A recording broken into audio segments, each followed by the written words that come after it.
Bonjour et bienvenue sur Football Passionna, votre rendez-vous incontournable pour décortiquer l'actualité du football avec profondeur et passion.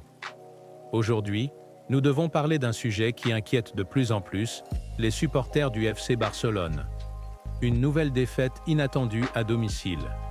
Comment expliquer un tel résultat alors que tous les feux semblaient au vert pour cette rencontre? Revenons sur ce match point par point, en analysant les performances individuelles et collectives, les erreurs tactiques, et ce que cela signifie pour la suite de la saison. Comment peut-on, en tant que club de l'envergure du FC Barcelone, perdre un match à domicile face à une équipe supposément inférieure? Après le match nul du Real Madrid la veille, c'était une occasion en or pour le FC Barcelone de creuser l'écart au classement. Pourtant, c'est tout l'inverse qui s'est produit. Le premier élément frappant est la répétition des avertissements ignorés. Après le match contre Las Palmas, on pouvait espérer que l'équipe apprenne de ses erreurs. Mais ce n'est manifestement pas le cas. Débuter un match avec un but encaissé en moins de 2 minutes est tout simplement inacceptable pour un club comme le FC Barcelone.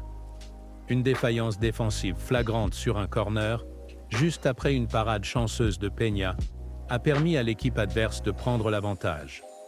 Ces problèmes d'entame de match rappellent des souvenirs douloureux de la saison dernière, où le FC Barcelone avait souvent du mal à imposer son rythme dès les premières minutes.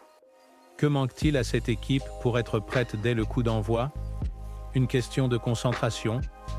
Un manque d'organisation tactique dans les moments critiques? Peu importe la réponse précise, cela doit être réglé immédiatement. Chaque début de match raté est une opportunité donnée à l'adversaire de prendre confiance et de se mettre en position favorable. Sur le papier, le FC Barcelone a dominé ce match, près de 22 tirs contre seulement 3 pour l'équipe adverse. Pourtant, cette domination reste stérile. Comment une équipe peut-elle créer autant d'occasions sans réussir à concrétiser?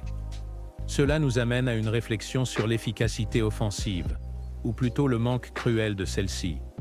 Ce n'est pas la première fois cette saison que les Blaugranas peinent à transformer leurs opportunités en buts.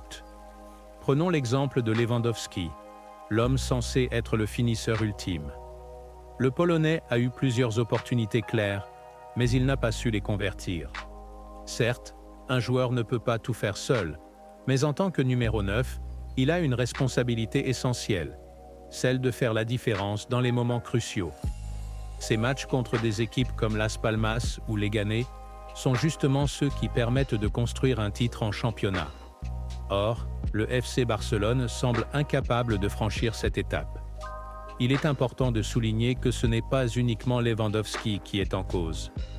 Jules Koundé, par exemple, a manqué une opportunité cruciale en fin de match. En tant que défenseur, on pourrait excuser son manque de réalisme devant le but. Mais ce genre de raté contribue à la frustration globale. Rafinha, quant à lui, a été combatif. Mais sa frappe sur la barre transversale illustre ce manque de réussite qui semble hanter l'équipe en ce moment. Dani Olmo, pour sa part, a déçu par son manque d'impact et ses imprécisions techniques. Un comble pour un joueur de son calibre. On pourrait multiplier les exemples, mais la réalité est simple. Dans ce genre de match, chaque joueur doit apporter sa contribution. Le football est un sport collectif, et lorsque plusieurs maillons de la chaîne sont faibles, tout l'édifice s'écroule. Passons maintenant à l'analyse tactique. Une question se pose. Pourquoi attendre la 60e minute pour effectuer des changements significatifs, alors que le match était visiblement hors de contrôle bien avant cela? Les décisions du coach semblent manquer de réactivité et d'audace.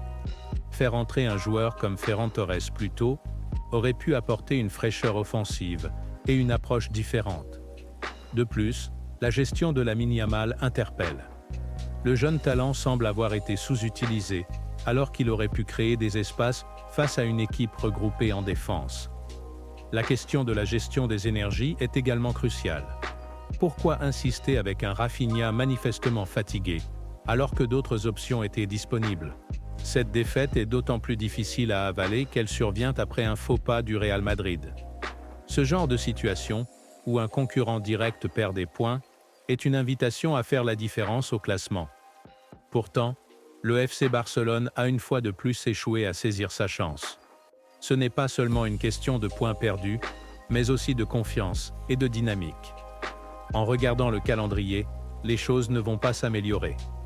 L'Atlético Madrid arrive dans une semaine, suivi d'un match crucial contre un autre concurrent direct. Perdre des points contre des équipes supposément faibles ne fait qu'augmenter la pression sur ces grandes affiches.